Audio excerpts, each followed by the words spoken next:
Hello there, in this video I'm going to share with you my Google Sheet that incorporates all my previous sheets with the calculations that I've already shown through my previous videos. So the link to this file is going to be in the description of this video.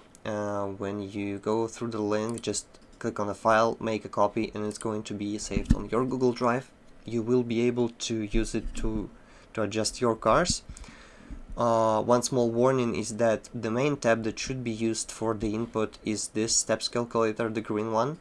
So here I have all the input values that needs to be written, and in the output section and in those graphs you will get basically the output that will be useful in the game. All those other tabs are not to be tinkered with, so those lock symbols kinda hint to this. However, when you will copy them, you will be technically the owner of the copy, so you will be able to modify them, but do this at your own risks, because you risk of messing up all the formulas. This tab relies heavily on all the other tabs, and so yeah, the dependencies are needed for the correct work of this calculator. So let's go through all those tabs quickly. So this is the miscellaneous tab. I already shown it. I only take wheelbase and track width from this. We have the gearbox calculator. So this is my gearbox calculator that's been reworked a tiny bit with the automation of the traction curve calculation with the traction limit. The traction limit is represented with the black line, okay? So if your graph is above this black line, that means that you're going to lose traction on the acceleration, you will get the wheel spin. If it's below, that means that you're not fully utilizing the potential of your car, basically.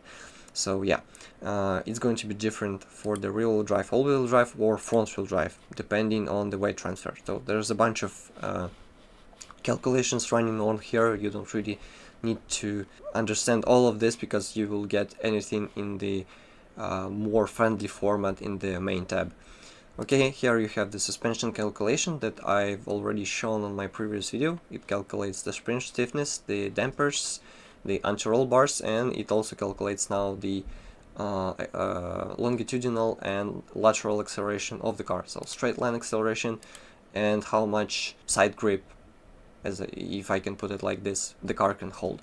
Okay, here you have a small bonus. So this is just my small reminder of the gearboxes, 8-speed gearboxes, lower and higher limits with the prototype parts. Same goes for the 3 and 4-speed gearboxes. Okay, so use it as you wish. Just saying that M5 and Vantage gearboxes are best for rear-wheel drive, and GR Super is best for front-wheel drive applications. Okay, now let's check the main tab then. So everything you see in the green, okay, the green color indicates that you can change the values here. So this is the only values you should really change. And we have also the output section in the yellow. So those are the values that are going to be useful for comparing the performance of the car, or just that need to be written in the tuning menu. Okay, so you have springs, dampers, anti-roll bars, accelerations, and the weight transfer.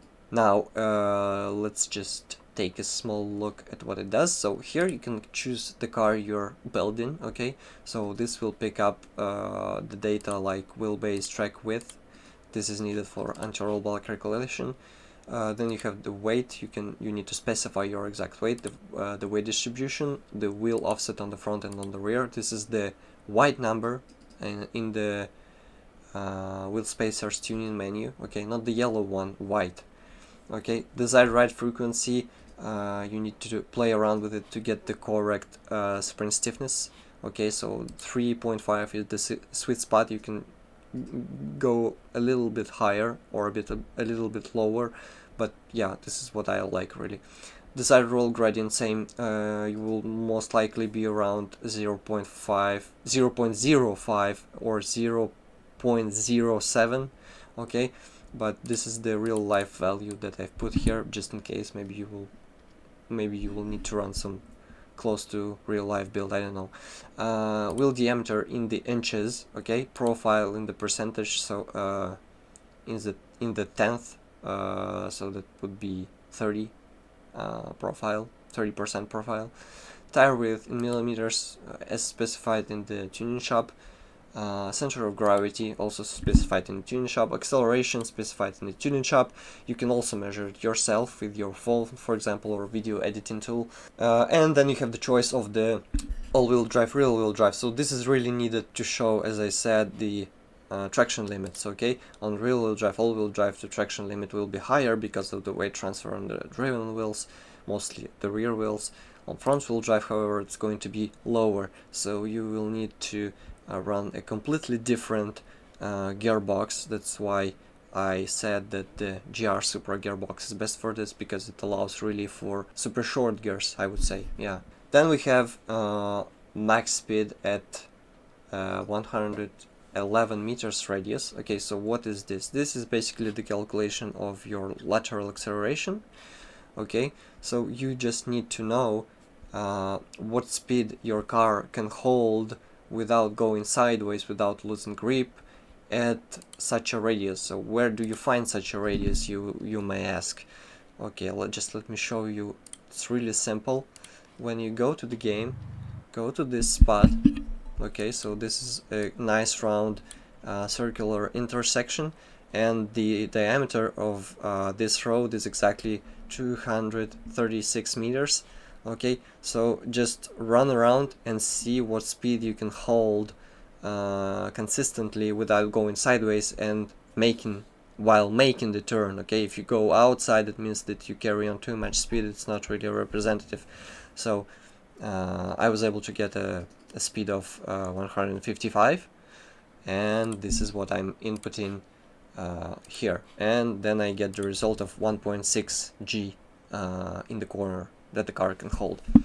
Okay, and then you have the input of the transmission. So here you input the ratios of your gearbox. You don't really need to input anything if you don't run, for example, 6th or 7th or 8th gears. So you can, for example, just delete them and the graph will adjust accordingly. It adjusts the number of gears. There's only 6 torque curves now, and you have the traction limit still present on the graph.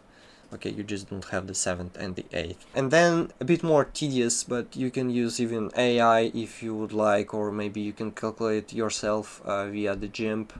It's not really that hard. There are 30 cases with the torque value and the respective RPM value. So this just asks to go into the game, look at the car to the engine torque graph, and see how much torque you get at what RPM. Okay, so once you fill all the 30 cases, you will be able to get all those engine graphs. So yeah, this is pretty much it. I hope this calculator is going to be useful for you. Thank you for your attention, and bye bye.